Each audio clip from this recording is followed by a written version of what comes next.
If I may start with you first, or perhaps Maya, how do you overcome the challenge in terms of finding the new asset to create a structure, a sukuk, because assets are very limited, and if we have the asset, the issuer are not that happy to have negative pledge on their asset. They prefer not to have any encumbrance on their asset. So what would be the new Sharia mindset to structure a sukuk without having the asset base or asset back, as you like, moving forward? And your own experience, what would be the challenges and how easy or difficult to overcome these challenges? This is actually a very real situation on the ground that we have been facing. So there is many situations where it's a challenge to find underlying asset for a structure, for a sukuk structure to be issued. So I think one thinking process that we can have is actually to look at the, to go beyond the mindset of having an underlying asset just for the purpose of structuring a sukuk, but instead probably we can have a look at the real or the ultimate utilization of the sukuk proceeds. It has to go into real economic activities. We have to, I think, push the boundaries a bit in identifying what within the purpose of that sukuk issuance can be of value.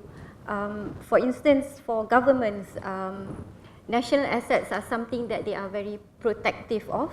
So transferring the rights or even interests of national assets to investors would be, I think, would not be that attractive to them. But they do need, they do need to raise funds.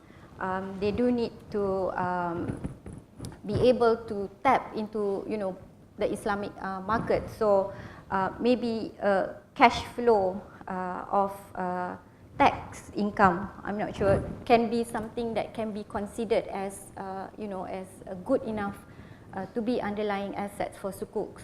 I think we have seen the more recent issuances of sukuk being very innovative in its structure, where you have, I think, rights to travel, as in the case of Emirates Airline Sukuk. We have the FW Sukuk, which I think Aiman will elaborate later on. So these are, possibilities of some of the newer sukuk structures that's not business as usual.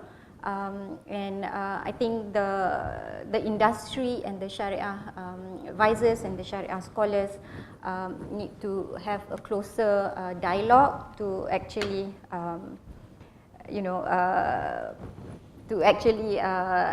unlock this potential of assets that has yet to be tapped by Islamic finance. Yeah, thank you, Maya, for that opening remark. I think she has alluded to the fact whether the government can issue sukuk to back up the GST and the VAT kind of project, because that is based on the services done by the government to collect the tax. In fact, in Malaysia, I wanted to push the government to issue sukuk to support the GST, a new tax to be imposed in Malaysia, or has been imposed in the last 1 or 2 years. So, and the other issue of airtime, the issue of the right to collect the fee at the airport, immigration, and visa, and this is something, the new asset classes we are talking about, that are as good as tangible asset to make the sukuk tradable in the market.